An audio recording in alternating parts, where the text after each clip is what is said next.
I was trying to segue into another controversy that kept me from being calm.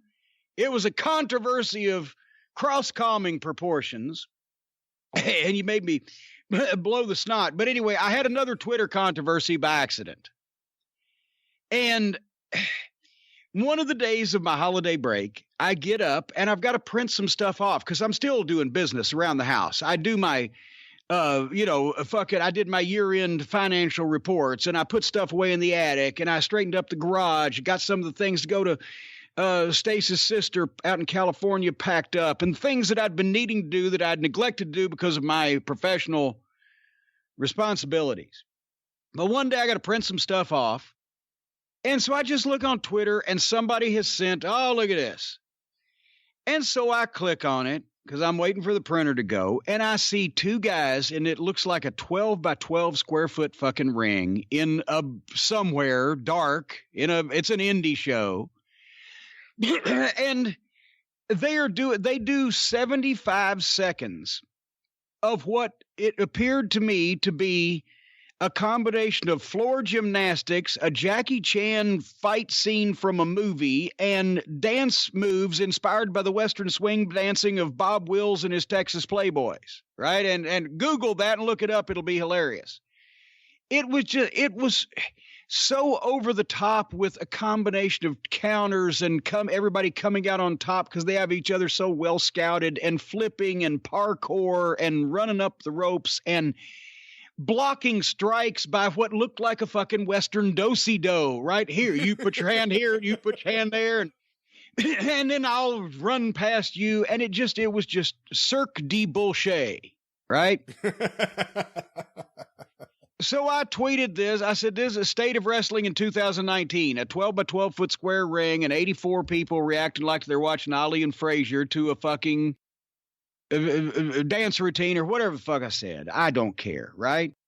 Well, then by the time I come back a couple hours later or whatever it was, I found out I know one of these guys now. Of course, it was the little Twitter screen, and they both looked the same because everybody always does in these things. But one of them is Jordan Oliver from, I've seen his matches in MLW and called some of them. And I've mentioned him before. He's painfully thin, but he's tall, but he's painfully thin, but he's a very young man. I think he's 20 years old. Hopefully he'll grow out of that as well as some of his bad habits here. He's got a real expressive face for a heel. It has a way of getting heat, and boom, he's long and rangy with the punches and shit.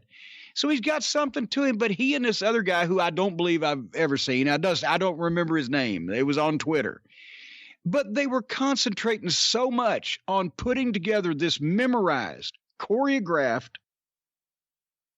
video game routine of just over and over that. It was so polarizing because when I tweet that, we got 3,500 fucking likes on that or whatever. People said, yeah, what the fuck is this? Is this children doing gymnastics? Is this what it is? And other people, of course, oh, okay, you can't do that. Well, that's not the point. I can't do it, and I didn't want to if I could, because it's not what wrestling is. If they were calling it competitive parkour or whatever, but it's not. And we're going to talk about this more in the television reviews later on, but it's not about a different style of wrestling at this point. It's about what the fuck actually is wrestling. If people wanted this to be basketball, but they fucking convoluted the rules so that they were using the actual trampolines they use on the stunt shows for the games, one would begin to question not only the veracity and the legitimacy of the whole thing, but also the fucking point. So anyway, and I went back and forth with Jordan a couple times because I said, you've got potential. Be serious. I'm not fucking ribbing you just to knock you. This is fucking ridiculous. And a lot of people felt that way also. But then here comes the promoter of Outlaw Mud Show Fuckwit Play Wrestling Incorporated that actually staged this extravaganza. And actually, Brian, and I'm not going to mention their names because not only the fact that a lot of people then say on Twitter, well, fuck, I never heard of these fucking people until you talked about them or mentioned them or had an exchange with this guy. So I don't want to give them any more publicity.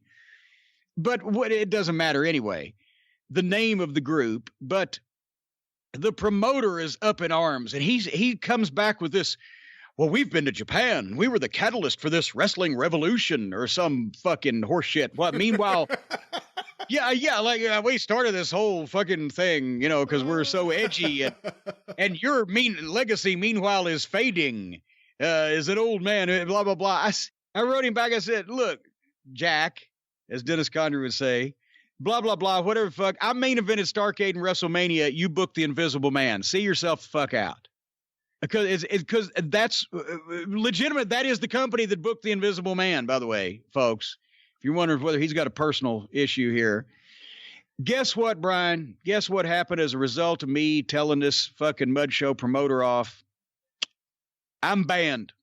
What? He came back and announced on Twitter that I will never work for Outlaw Mud Show, Fuckwit, Pro Wrestling, ever. I thought you meant banned from Twitter. I didn't realize you meant banned from... No, I'm banned from Outlaw Mud Show, Fuckwit, Pro Play Wrestling, Incorporated, LLC, forever.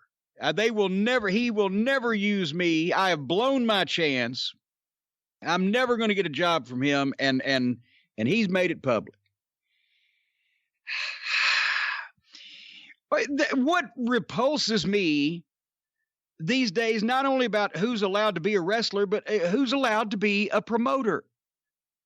And in this case, this fucking guy, and he has all the indie darlings, because if somebody, whether he makes them a darling or whether they're a darling somewhere else and then he hops on the train or whatever, all the goof wrestlers, all the play wrestlers, all the guys that stick their hands in their pockets, and the guy that wrestled the Invisible Man, and Jelly Nutella is a veteran of these things up there where they do them. And he's the guy that they actually booked their own shows in Japan and transported themselves over there so they could sell out a fucking closet. And goddamn, you could have drawn a better fucking crowd in an iron lung. But so that they're wrapped up in, well, I've been to Japan. Fucking hell. Goddamn. Some people who were in the 16th century who were fucking, what did they call them when they were not hornswoggled or shanghaied, when they were thrown aboard these fucking merchant ships in San Francisco after being slipped the Mickey and taken across the seas to work. They went to foreign countries also. It doesn't mean they had first class accommodations. Anyway. Yeah, and you turned down a chance to book luchadors in Japan. In Japan, there you go. But this company specifically, these people, I will refer to them as people.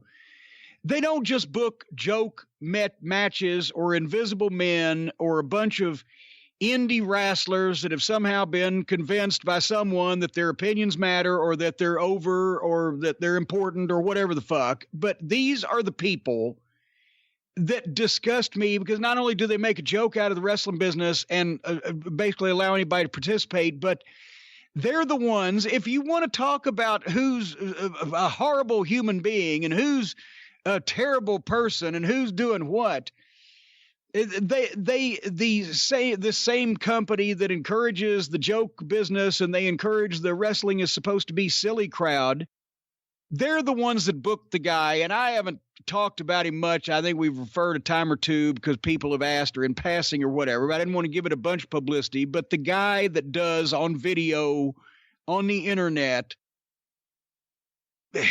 he jumps off shit into like barbed wire and through tables and tubes and whatever the fuck, right? And that's basically what he does. That's his gimmick. He rips his shirt off and he jumps off the porch or whatever of his mobile home through dangerous chairs and shit. And somebody videotapes it, and they actually, because he's obviously a wrestling fan, but more obviously than that, the reason why I haven't just torn him all up is because the guy's obviously mentally challenged. Let's just come out and say it. I'm not trying to be disrespectful, but he's obviously mentally challenged. And I assume he's an adult over 18, although not by much. He ain't that big and he don't look that old, but I assume he's an adult. But somebody in his family or something has to be, I would think, is responsible for him and has allowed him to do these videos or whatever. And maybe it's great that, whatever fella's name is, has become a celebrity, but they're allowing him to do stupid shit that could get him hurt, and people laugh at him. And it's like these goddamn shows on Lifetime. They've got a 1,000-pound pair of sisters. One's 600 and one's 400. And they do YouTube shows. They've got 100-something thousand subscribers of these poor young ladies who have a lot of challenges, mentally and physically, I think. And people laugh at them and call them fucking names. And that's supposed to be the fucking woke crowd, isn't it, Brian? All these young people on the internet. It's the same thing here. So this young man's family, somebody that's responsible for him is encouraging this, but this wrestling company, in quotation marks, are the ones who booked him to be on an actual supposed legitimate pro wrestling show, to do his shit with supposed legitimate pro wrestlers.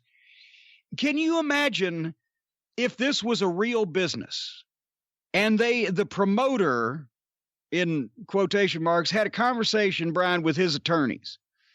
We're going to have a mentally challenged young man do dangerous shit with barbed wire and weapons, involving him with people that we have advertised to the public as professional athletes, in a dangerous physical performance where somebody will probably end up bleeding, and we're going to sell tickets to people to watch this, and we want a release written so that if he gets seriously injured or killed, none of us get sued. You want to have that conversation? This is the most outlaw bullshit of all outlaw bullshit. That these people that get in what is they refer to as a professional wrestling business, whether as wrestlers or promoters or whatever the fuck else they're doing there, can do shit like this, advertise to the public, call it professional wrestling, and then take the piss out of something that's not only difficult to do, but is very lucrative at a high level, and just turn a bunch of fucking people off to the whole concept of wrestling, while at the same time appealing to whatever fucking pea-brained, minuscule-minded individual is entertained by watching somebody get beat up by an invisible man. So in other words, fuck you and your fucking mud show bullshit, pal. You're lucky the state doesn't shut you the fuck down. I miss Dennis Carluzzo. Boy, I'll tell you, Dennis today would be a goddamn Sam Muchnick. Exactly. He'd be the straightest arrow in the promoting pond. There's no, we talked about the fact that the problem is the gatekeepers, and this is a great example. There's just no gatekeeper anymore. It's just anyone who wants to do it, yeah, go for it. Come on in.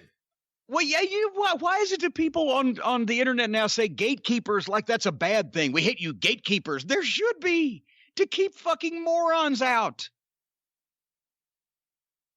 I don't want to go and fuck up. So we're going to talk about more of this later, but in the television reviews where we talk about other people treading on ground that they fucking perhaps should have left untrodden.